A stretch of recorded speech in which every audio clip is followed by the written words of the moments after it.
Pangasinan Gulf Waves Network Corporation. Sa Pangasinan, ito ang DWJE 88.1 FM Radyo Pangasinan. Paborito. Kahit saan sulok ng Pangasinan, Paborito. ikaw ang pinag-uusapan. Paborito. Ang radyo na paborito ng bayan. Paborito. DWJE 88.1 FM ang pinapakinggan. Paborito ng kabataan at matatanda. Paborito. Paborito. Paboritong pakinggan sa bus, tricycle, jeep at mga opisina. Paborito mo, paborito ko, paborito natin lahat. DWJE 88.1 FM Radyo Pangasinan. DWJE 88.1 FM Radyo Pangasinan.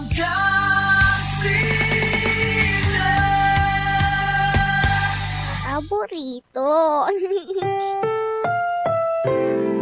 Ang susunod na programa ay rated GP. Chippy? Ano yun? Garantisadong pampaborito!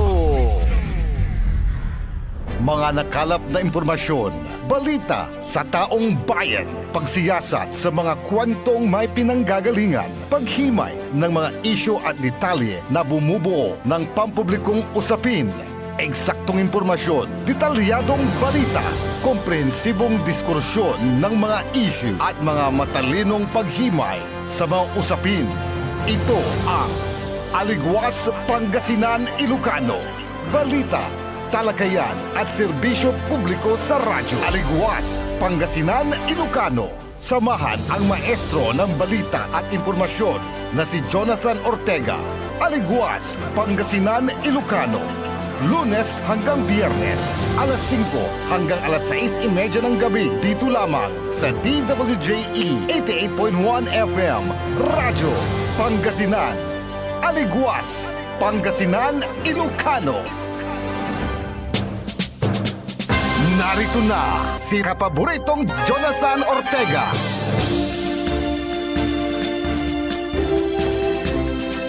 Maligwas ang araw Pangasinan!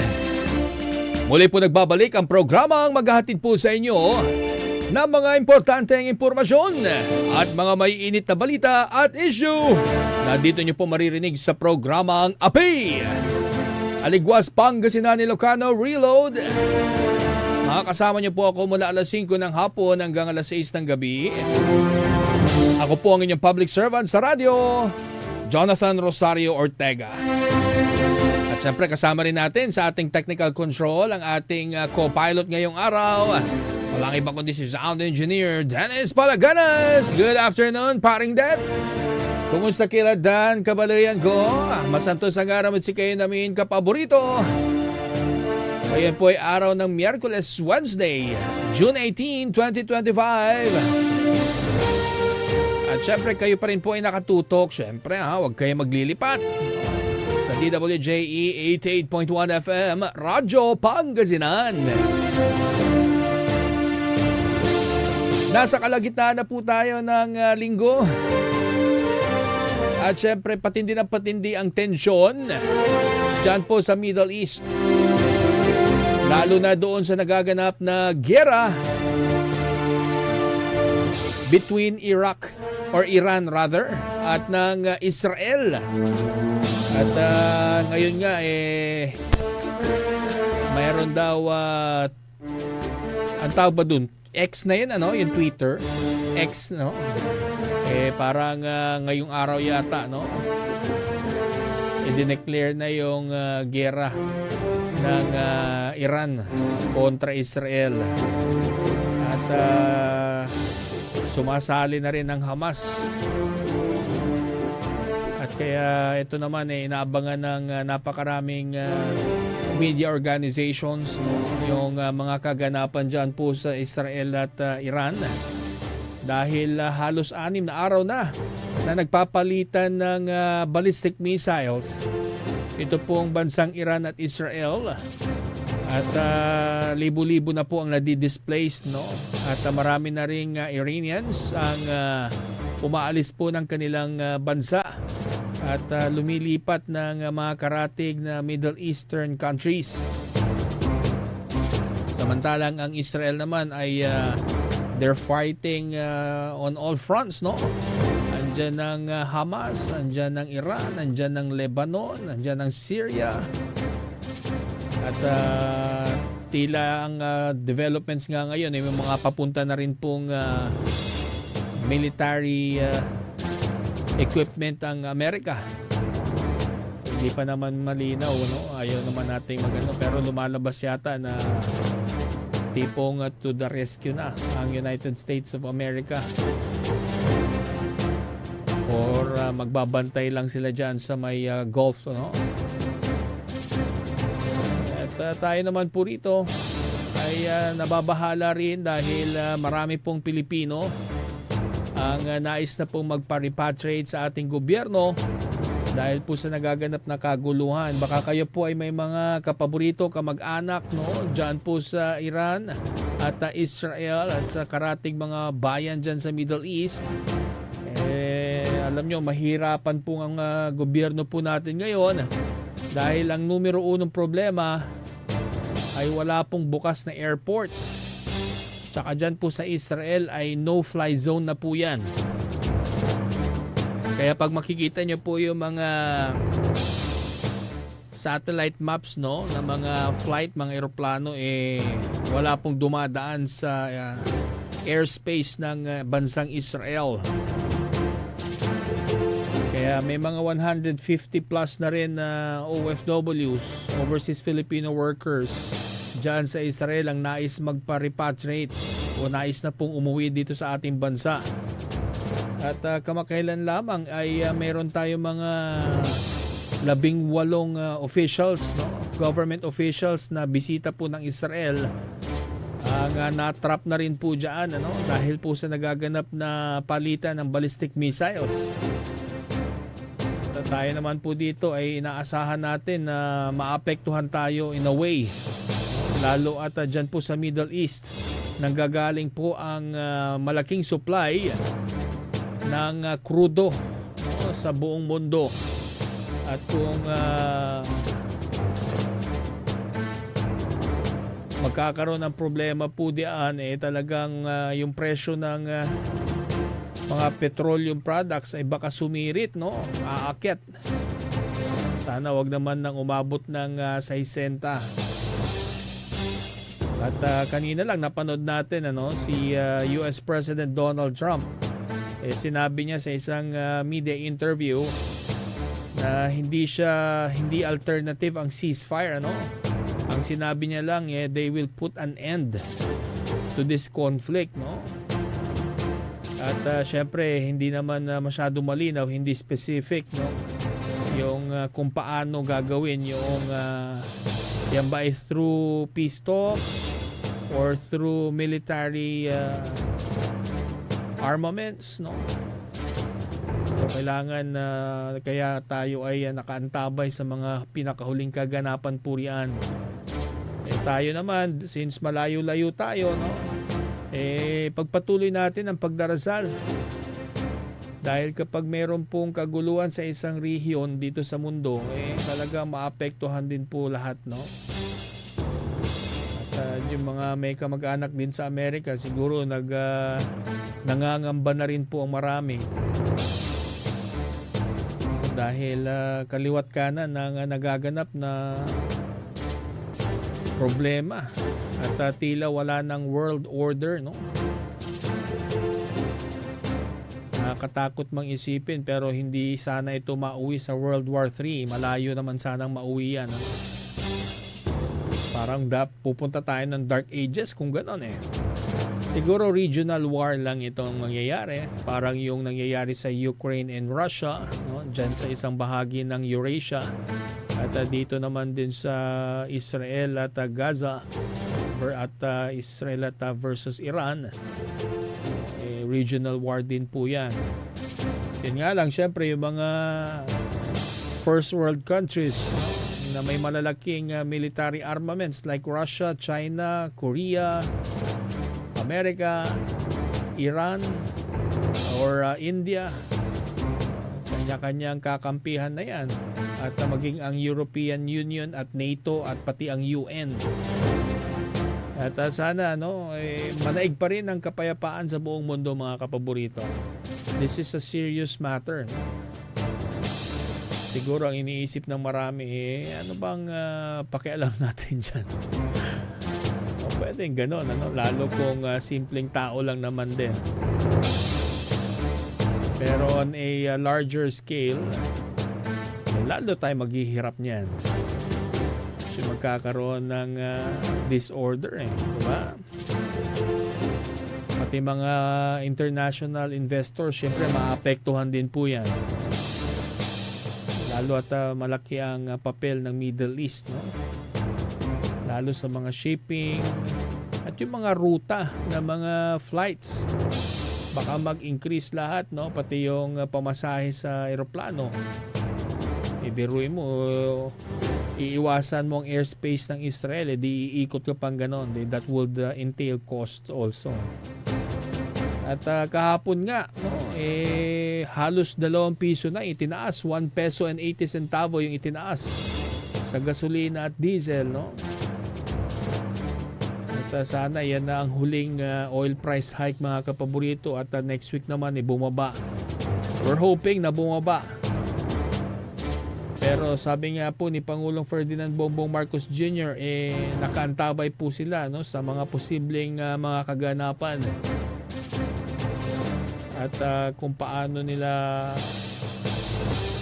malilesen yung impact nitong nagaganap na kaguluhan po riyan. Kaya dapat magparehisto tayo din sa 4 piece. 4 piece sa kaakap. Kumusta naman dyan, mga kapaborito? Yung mga pauwi na po sa kanilang mga tahanan. Wala naman so far ulan. Siguro dyan sa western portion ng ating lalawigan ng Pangasinan maulan, lalo na sa may Bulinaw. Dahil may namuong low pressure area dyan sa West Philippine Sea. At malapit lang din sa Bulinaw area. Kaya inaasahan siguro dyan na medyo maulan na weather ang mararanasan. Pero dito sa Dagupan City, bagamat maulap, hindi naman na bumuhos ang ulan. Hi, hello din kay Mania Ocol, kaila Apple Ocol Erfe. Tama ba? Ocol pa rin. At si Kuya Rafi Ocol, no? Andyan sila sa La Union ngayon. At welcome home, Maan. Ayan, kaklase ko at barkada ko nung high school sa Dominican. At nagbakasyon ulit sa Pilipinas. Kita-kita tayo sa Makati on the 25th. At syempre, there's nothing compared to home talaga. Galing siya ng Amerika. At magre-retire na yata. Maganda mag-retire early para malasap pa yung mga pinaghirapan, di ba? Sabi nga nila sana dito rin sa Pilipinas maging maaga rin ang retirement, Parang sa PNP 56 yata ang retirement age, di ba? At least malaki-laki pa yung panahon para ma-enjoy din nila dahil mahabang serbisyo rin sa gobyerno ang kanilang ginugol.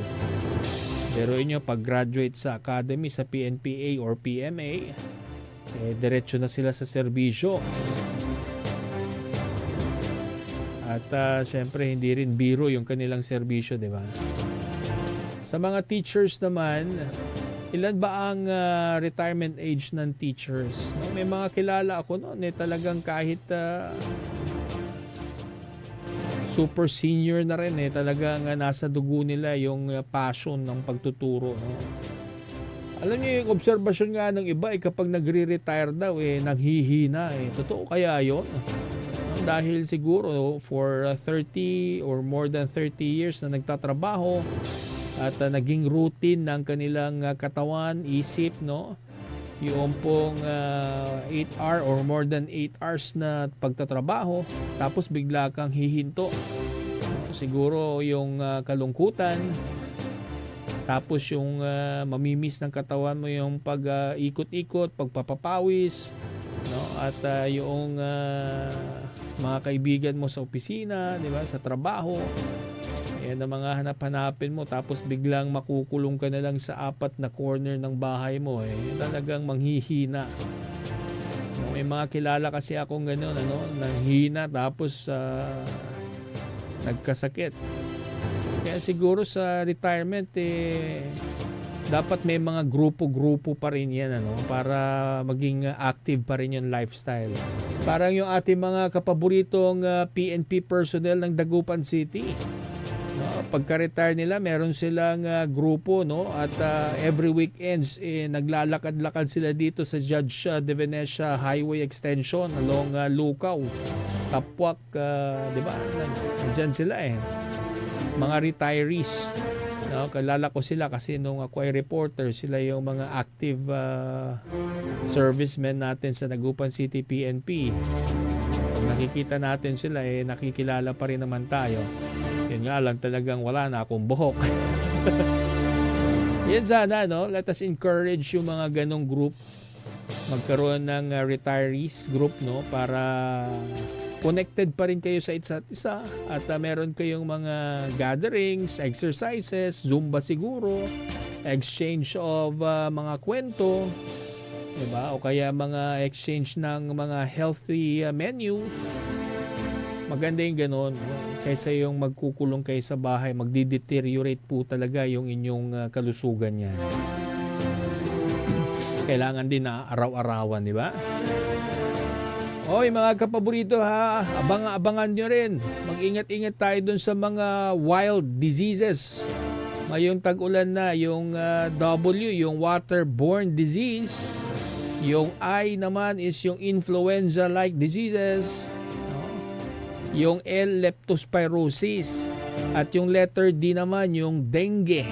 Ayan, yung wild diseases tuwing tag-ulan.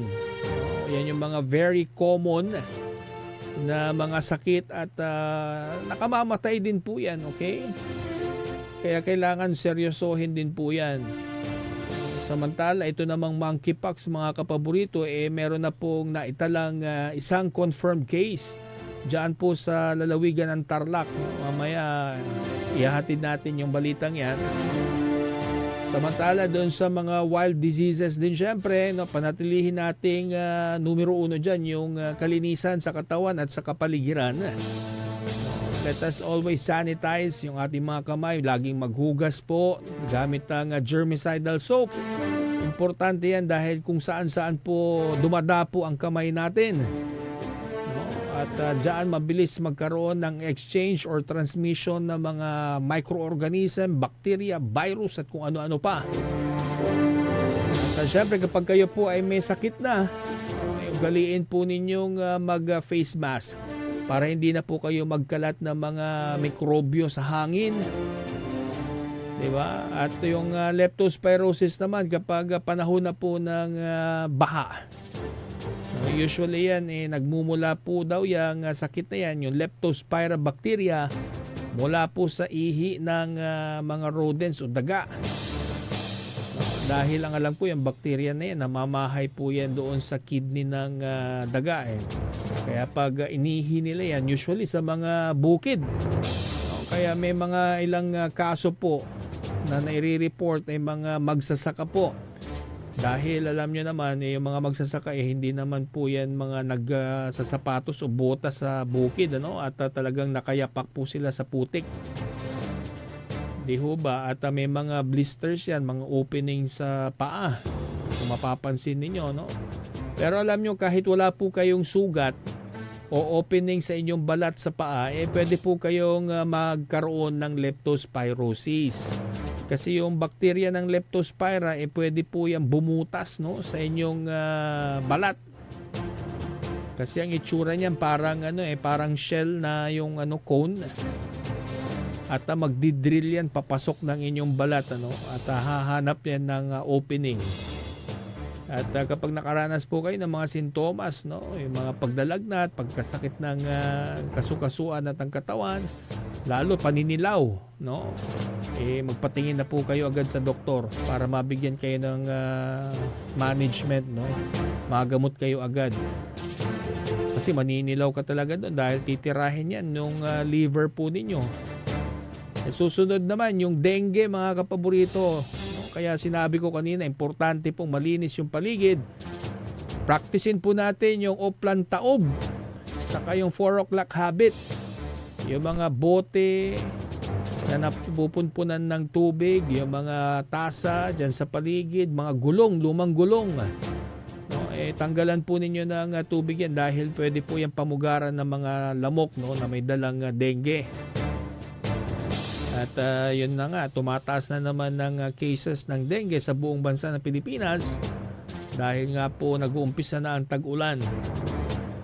Kaya ugaliing magsuot po ng mahahabang damit, ano, kaya ng pajama o sweater. Tapos medyasan nyo yung paa po ninyo. Usually, ang behavior naman ng dengue mosquito, yung Aedes aegypti, nangangagat po yan bandang mga hapon na, no, yung mga alas 4. Kaya meron silang tinatawag na 4 o'clock habit. No, yung pag-uugali na dapat alas 4, nililinis po natin at naitataboy nito syempre yung mga kitikiti at yung mga lamok. No, at kung meron pong kaso ng dengue, mag-request po kayo sa inyong mga rural health units ng misting o kaya ay fogging. No? Pati yung mga eskwelahan na sa tingin nyo may malapit na tubigan na pwedeng pangitlugan ng lamok, palinis nyo mabuti yan. No? Pwede naman kayo mag-request sa mga rural health units o kaya sa mga city health offices para po ma-actionan agad yan. At syempre, we discourage yung fogging, no? Ang sinasabi ng ilang eksperto po, yung fogging operation, ang ginagawa po ng pausok na yan, itinataboy niya yung lamok. No? At hindi ito pumapatay ng lamok, itinataboy lang niya, no? So, lilipat lang yung lamok sa mga residential areas at doon na siya mamumuhay, di ba? Kaya ang effective daw na pamamaraan para mapatay yung mga lamok, yung mga insekto ay through misting. No? At syempre yung larvicidal na tinatawag, mga kapaborito, yung lalagyan po ng gamot kontra sa mga kitikiti. No? Yung mga kanal, yung mga napupunpunan, yung naiipunan ng tubig. Importante yan, malagyan ng larvicidal para mamatay po yung mga kitikiti. Yung iba naman, ng BFAR noon ay nagpakalat po sila ng mga tinatawag nilang mosquito fish. From the name itself, mosquito fish, alam nyo, yan po ay nilalagay sa mga estero o kaya ay mga malilinis na daanan ng tubig dyan sa mga bahay-bahay. Sila yung umuubos ng kitikiti, no? At nababawasan yung populasyon ng lamok, syempre. At ugaliin nyo, syempre, yung paglilinis, no? At ang lamok naman, gustong-gusto niyan dun sa mga madidilim na lugar. Kaya dumarami ang lamok. Saka yung mga naglalagay ng mga gulong sa mga bubong, no, bilang pabigat para hindi nililipad yung yero nila pag malakas ang hangin. Ayan po ay naiipunan po ng tubig. Kaya kung maglalagay kayo ng mga lumang gulong dyan po sa inyong mga bubungan, ugaliin nyo pong butasan na rin, no, para mawala, madrain yung tubig. Ganun lang naman. Tsaka yung mga lumang timba, batsa at kung ano-ano pa, dispose nyo na po yan, benta nyo na. Huwag na kayo nag-hoard ng mga bote-bote dyan. Alam nyo, ugaling Pinoy yan. Kaya din ba, Det? Ganon? Diba? Ang daming bote sa ilalim. Yan, yung ugali natin Tapos pag may dumaan, saka lang natin maalala. At least meron kang 10 piso sa 20 na bote. Kikitain mo 10 piso. Tapos gumastos ka sa ospital 30,000. Ano? Dahil sa dengue. Ayan yung ugali nating nag-iipon. Pag nag-iipon kayo ng mga bote para sa bote Diaryo Garapa, baliktad po ninyo para walang naiipon na tubig. Ha? At saka yung mga plastic. Dahil binibili rin yan ng junk shop. Okay? ugaliin natin yan, ha? At syempre, mas maganda rin ngayon magpabakuna kayo ng anti-flu vaccine, mga kapaborito. Para meron kayong dagdag proteksyon. Ikaw ba, Dennis? Nagpaano ka na? Magpa-flu vaccine ka, lalo at mag-isa ka lang din sa bahay. Ito, COVID survivor din to. Pero mag-isa mo lang nun, ano? Nung na-COVID ka. Mahirap. Ay, hindi ka na-COVID. Ano ba nangyari? Na-amnesia? Hindi pala siya na-COVID. Kasi ako na-COVID. Siyempre, no, pangalawang buhay na rin nating ituturing. Hindi lang pangalawa, pangilan ko na ba? Pangatlo. Pangatlong chance ako na ito. At siyempre, no, kailangan pagbutihin natin ang buhay. Oy mga kapaborito, yung sa mga mayroong startup businesses po dyan, ha? Ang DWJE 88.1 FM Radyo Pangasinan ay malaking tulong sa inyong mga negosyo. No? Tayo naman ay bukas dito sa ating himpilan para i-entertain at bigyan kayo ng pagkakataon para i-market natin yan. No? At hanapin nyo lamang po kung sino man dito sa estasyon. No? Pwede nyo kaming i-message, mga kapaborito. At kami naman ay more than willing to help your businesses to grow, di ba?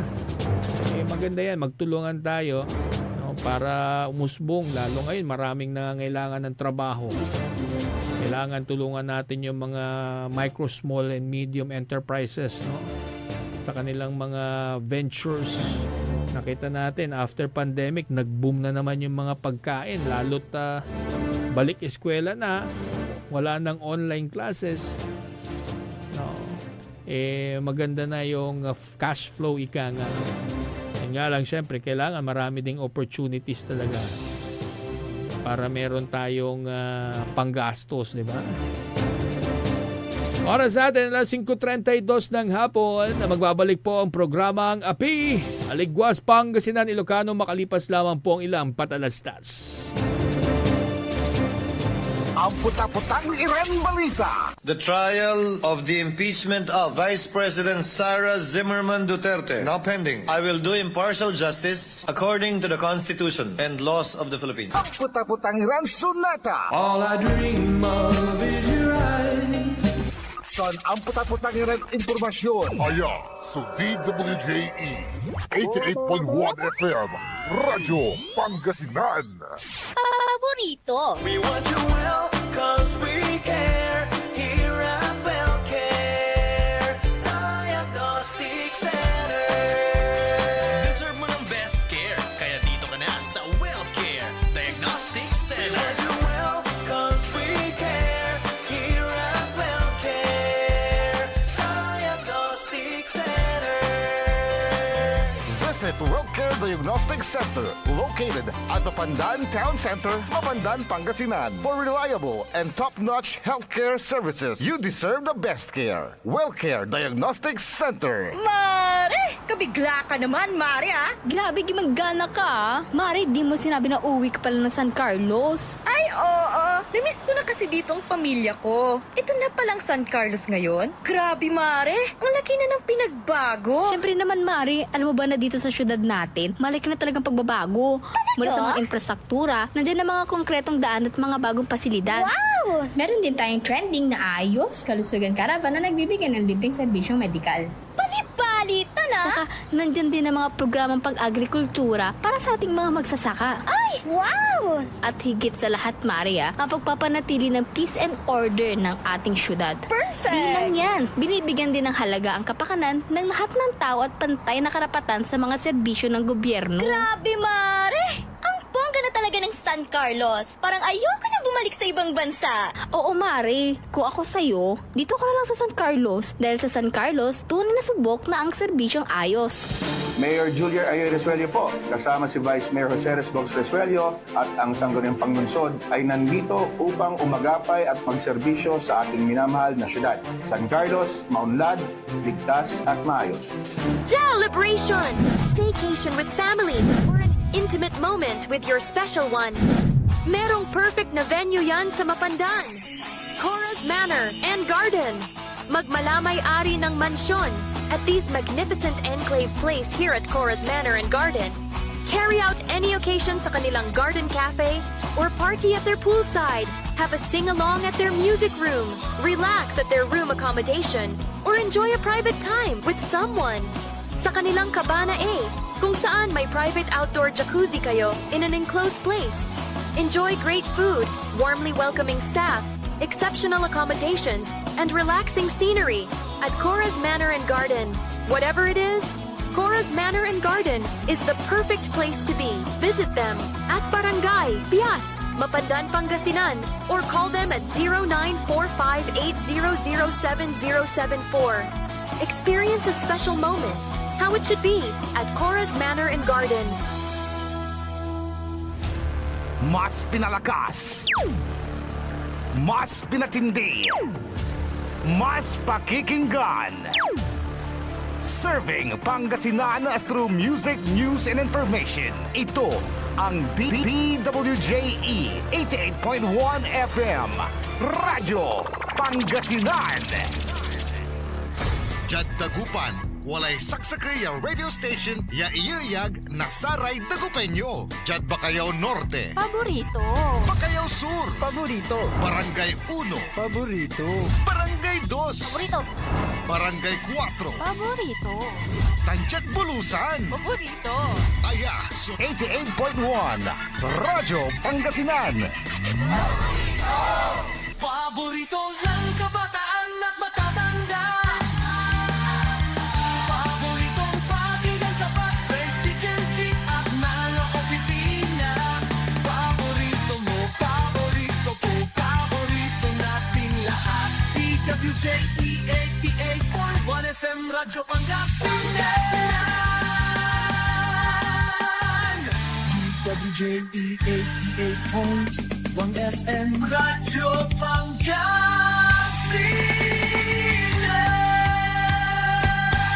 Paborito. Narito na si kapaboritong Jonathan Ortega. Maligwas ang araw Pangasinan, muli po nagbabalik ang programang API, Aligwas Pangasinan Ilocano Reload. Siyempre kasama niyo pa rin po ako, ang inyong pong public servant sa radyo, Jonathan Rosario Ortega. Kayo pa rin po ay nakatutok sa DWJE 88.1 FM, Radyo Pangasinan. At syempre binabati ko rin si Dr. Juvie Villaflor. Magandang hapon. Congratulations sa kanilang nakuhang award mula sa Padungong na award mula sa Office of the Vice President. Magandang hapon po sa inyo. At syempre kay Dr. Jenny Quizon de Vera ng Quezon Hospital. Congratulations din sa inyong natanggap na award. Diyan din po sa Padungog. 2025 awards sa naginanap sa Davao City. Tagal pang uwi, no? Thank you nga pala, no, dahil may sa second shot ng anti-rabies ko kahapon kay Dr. Bong Quizon. Magandang hapon po. Sana nagkaroon na ng supply ng anti-rabies vaccine sa City Health Office ng Dagupan para may dagdag proteksyon yung ating mga kababayan, mga kapaborito. Feeling ko dumarami ang kaso ng mga nakakagat, no? Alam nyo mga kapaborito ha, seryosohin nyo po yan. Alam nyo ang sakit na rabies, hindi na po yan marireverse kapag yan po ay umakyat na po sa inyong mga utak. Yan po kasing virus ng rabies. Ang tatargetin po niyan ay yung central nervous system, yung utak po natin. At kapag yan ay umabot na po doon, wala na pong gamot, no, na kaya pong magsalba sa inyong buhay. At kaya kung kayo pa ay nakagat, nakalmot ng inyong mga alagang hayop o hindi nyo alaga, regardless, no? Basta yan po ay hayop, no? Agad po kayong tumungo sa mga animal bite center o sa mga pinakamalapit na ospital o clinic para po sa inyong anti-rabies, no? at inyong anti-tetanus vaccine para po iwas na po kayo sa mas malaking perwisyo. Siyempre, alam nyo, medyo may kamahalan lang mga kapaborito, no? Pero mababawi nyo naman yung pinambayad nyo dyan. No, kaysa naman yung mawala kayo sa mundo, di ba? Kaya nyo namang kitain yan. Kaya pwede rin kayo pumunta sa Region 1 Medical Center, no, sa kanilang Animal Bite Center. Marami namang Animal Bite Center na nakakalat po riyan. Importante, hugasan nyo po kaagad, no, ng malinis na tubig, ha, at ng germicidal soap, mga kapaborito, no, para hindi po yan ma-infect ng kung anumang mikrobyo. At dumiretso na po kayo sa mga ospital, papagamutan para makapag-avail na kayo ng anti-rabies vaccine. Lagi niyong tatandaan, ha, huwag niyo pong pababayaan ng inyong sarili, mga kapaborito. Samantala, mga kapaborito, narito muna ang mga balitang dapat niyo pong malaman ngayong araw ng Miyerkules. DILG tinanggi ang higit 600 milyong piso na procurement contract ng construction supplies. Simulation exercise ng 5-minute response time ang gagawin ng lingguhan. Commanders na mabibigong tumugon dito, masisibak at papalitan sa pwesto. COMELEC, kinansela ang registration ng Duterte Youth Party List. 3 upuan yun, 3 seats yun, ano? So, ibig sabihin, may makakapasok na 3. No? It's either 3 or 2 na party list. No? Sa ating balitang pangkalusugan, Mpox o yung monkeypox na tinatawag, nakarating na po sa lalawigan ng Tarlac. At sa balitang pampalakasan, status ni Pacers star Tyrese Haliburton para sa Game 6 hindi pa malinaw. Narito na po ang detalye ng mga balitang yan. Inaalam na po ng Department of Interior and Local Government o DILG ang mga taong gumagamit sa pangalan ni DILG Secretary John Vic Remulla at iba pang opisyal nito. Nakatanggap po ng ulat si Secretary John Vic Remulla kaugnay po sa kumakalat na dokumento na may otorisasyon di umano ng ahensya para sa procurement contract o pagbili ng mga construction supply na nagkakahalaga ng 600,588,000 pesos.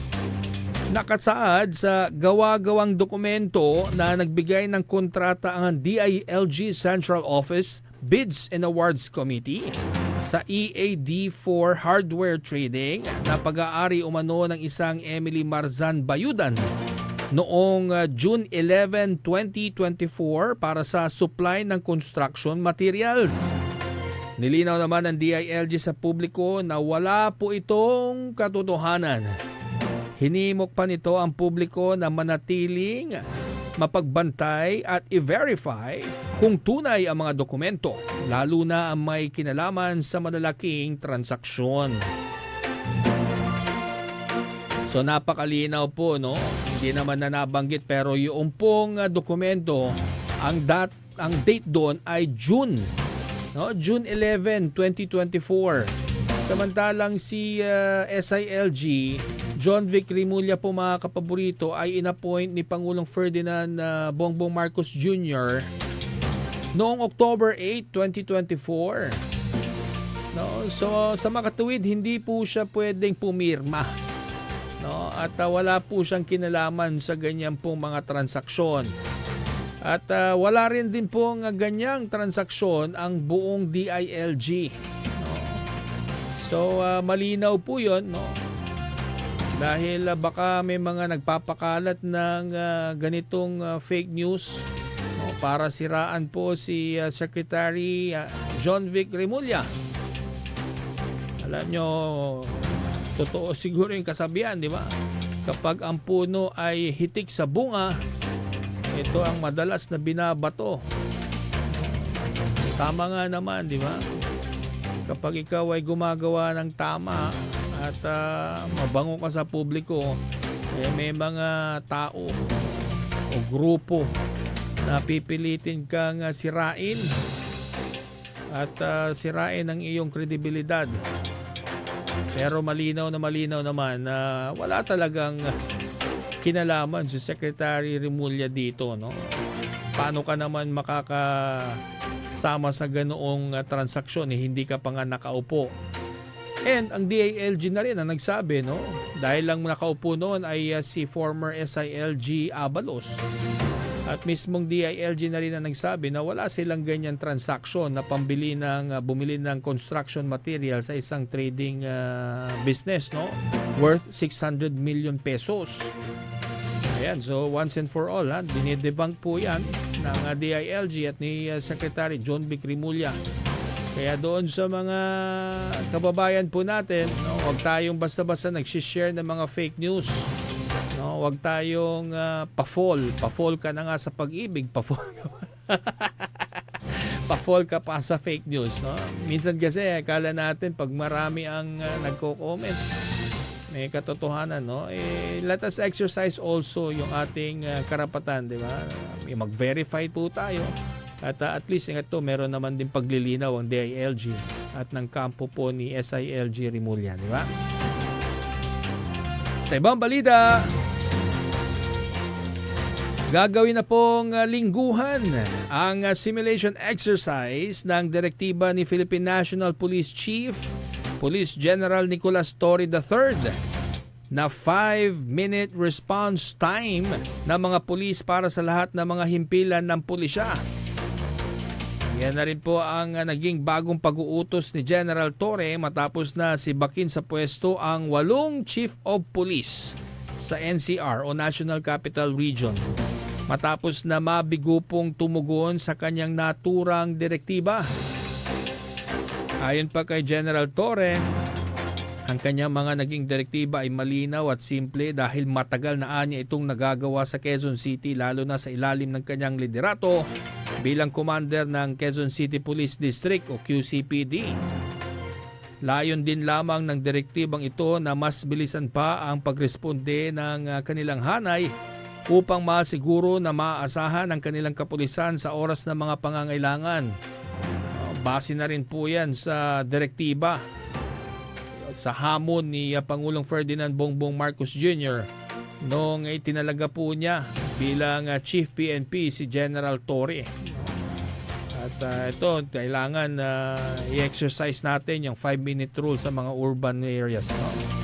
Ayon pa kay General Torre, ang mga mabibigong tumugon at sumunod sa naturang direktiba ay agad na masisibak sa kanilang mga pwesto at posibleng makasuhan dahil sa failure to comply to the directives of the Chief PNP. Ilang mga regional directors din ang nanganganib na masibak sa kanilang pwesto dahil sa hindi pagsunod sa atas na ito ng Chief PNP.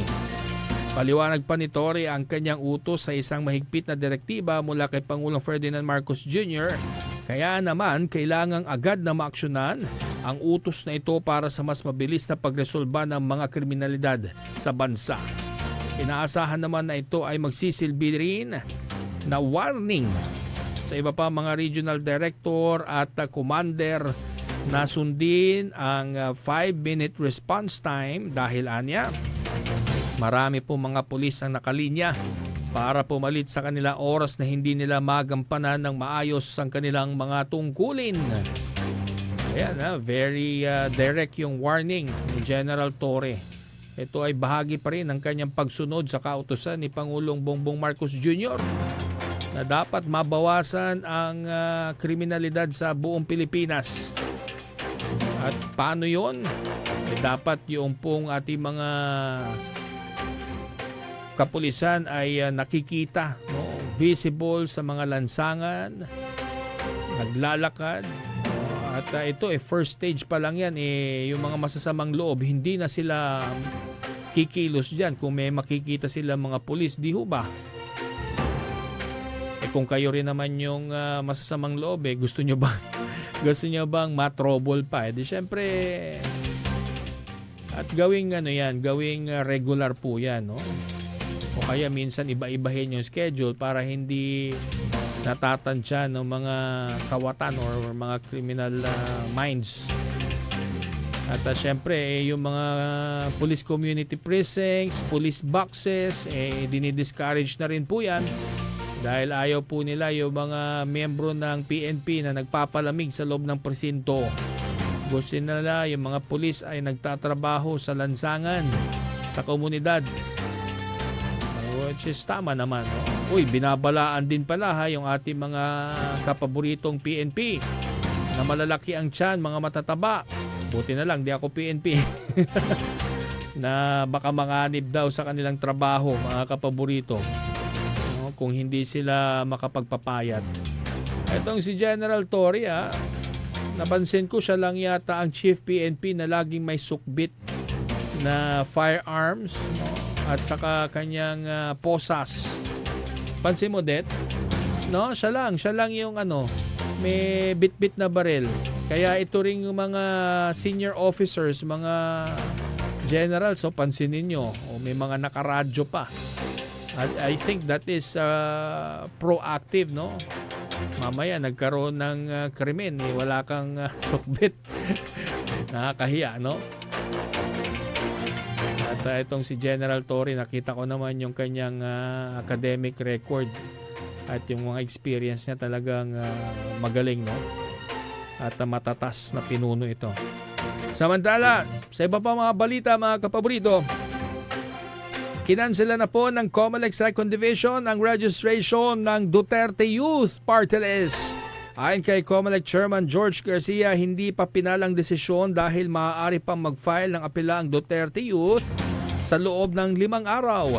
Matatandaang noong May 19, pinagpaliban ng COMELEC ang proklamasyon ng Duterte Youth. Ayon sa poll body, may nakabimbing kaso ang Duterte Youth kaugnay ng issue sa kanilang rehistrasyon noong 2019. 3 upuan sa Kongreso ang nakuha ng Duterte Youth. Pumapangalawa ito sa party list race sa 2025 midterm elections. O yan kaya siguro may mga nakangiti. Yung mga nandoon sa border, no? Baka makapasok sila. Pero syempre hindi pa final yan, mga kapaborito, no? Dahil sinabi ng COMELEC they can still file their appeal. Kaya abangan pa natin yan. Sa international news naman, sa pagpasok ng ika-6 na araw ng palitan ng pag-atake sa pagitan ng Israel at Iran, nagbabala ang Supreme Leader ng Iran na si Ayatollah Ali Khamenei ng pagsisimula ng digmaan sa pagitan nila ng Israel. Sa isang post sa X, sinabi ng Iran leader na sa ngalan ng dakilang Haidar, magsisimula ang digmaan. Unquote. Ang Haidar po ay ang pangalang kadalasang ginagamit para kay Ali na ikinukonsidera ng mga Muslim na unang imam at successor ni Propeta Muhammad. Tiniyak din ng Iran Supreme Leader ang matinding pagganti sa aniyay teroristang Zionist regime at hindi anya sila magpapakita ng awa sa Zionist. Bago ito, nauna nang idinemand ni US President Donald Trump sa Iran ang pagsuko ng walang kondisyon at sinabing hindi pa nila papatayin ang Iran Supreme Leader sa ngayon.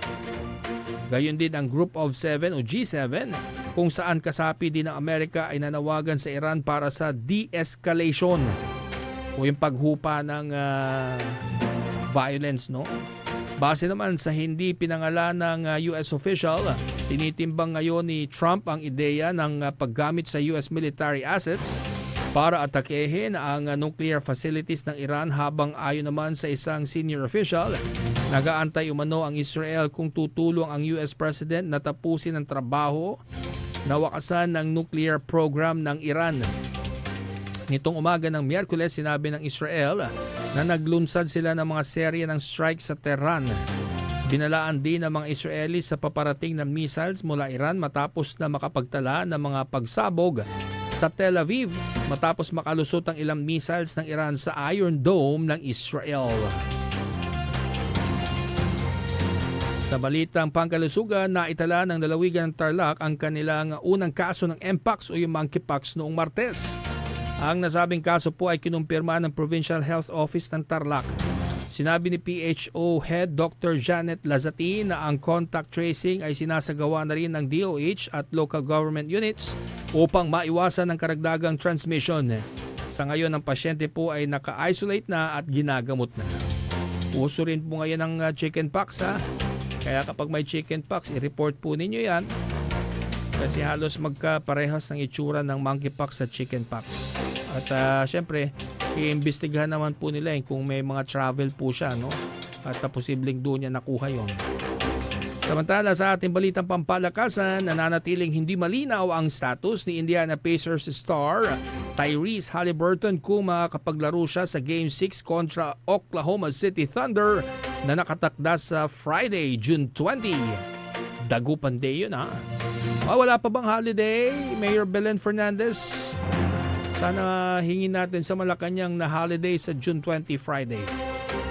Unang iniulat ng Pacers na nagtamo ang all-around guard ng strain sa kanyang kanang binti sa kalagitnaan ng Game 5 at kailangang sumailalim siya sa MRI upang matukoy kung gaano kalala ang naturang injury. Kung babalikan sa Game 5, bigla na lamang naramdaman ni Haliburton ang pananakit ng kanyang binti habang tumatakbo patungo sa paint area nang walang anumang contact sa mga kapwa player. Agad siyang nagtungo sa locker room ngunit tuluyan din bumalik sa second quarter. Ilang minuto matapos nito, muling bumalik sa locker room ang Indiana Star ngunit tuluyan ng hindi bumalik kinalaunan. Bagaman nagawa niyang maglaro hanggang matapos ang laban, halata ang kanyang mabagal na galaw at tuluyang nalimitahan lamang sa 4.7 rebounds at 6 na assists sa kabuuan ng Game 5. Hanggang sa kasalukuyan, wala ding kumpirmasyon ng Pacers kung ano ang kasalukuyang status ng calf injury ni Haliburton. Gayunpaman, sa panayam sa one-time All-Star matapos ang laban, iginit niyang kung kaya niya maglakad, pipilitin umano niya maglaro sa Game 6. Kasalukuyang nasa 3-2 ang serye sa pagitan ng Thunder at Pacers, kasunod ng dalawang magkasunod na panalo ng Thunder, Game 4 and Game 5. Gaganapin naman sa home court ng Pacers ang Game 6. Sa June 20 yan, Friday, maganda yung pagnunod natin kung holiday sa Dagupan. Siyempre, Dagupan Day on June 20, mga kapaborito, no? Ipanawagan natin kay Dagupan City Mayor Belen Fernandez na sana ay holiday na po sa June 20, no?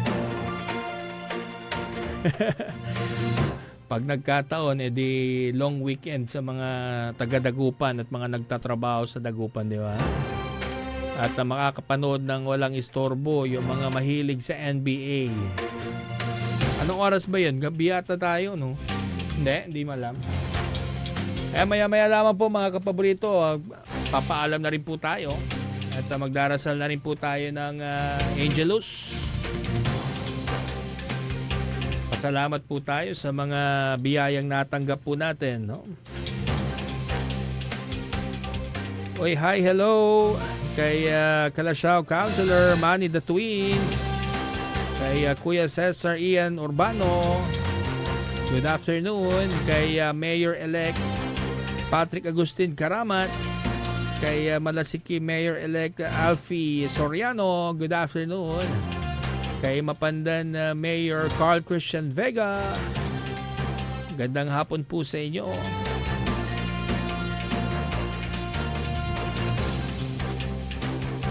Mga kapaborito, lagi nyo kung tumutok sa DWJE 88.1 FM Radyo Pangasinan. Ako po ang inyong public servant sa radyo, Jonathan Rosario Ortega. Ito po ang programang Aligwas Pangasinan Ilocano. Nagsasabing maraming salamat at magandang gabi, kapaborito!